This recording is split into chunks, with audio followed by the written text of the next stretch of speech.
Experiencing issues with your Freelander 2 key fob not ejecting.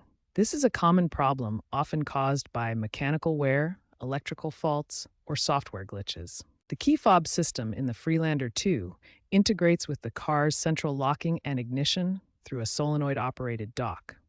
Start by checking the key fob's battery. It should be above 2.7 volts. A weak battery is a frequent culprit. If the battery is good, try a dock reset. Insert the fob, cycle the ignition on and off 3 times, then press the eject button while holding the fob in place. This recalibrates the system's microcontroller and can resolve software hiccups. Be sure to use an OBD2 scanner to diagnose any dock-related faults or electrical issues. If battery and reset attempts fail, the problem likely lies within the slot eject mechanism itself.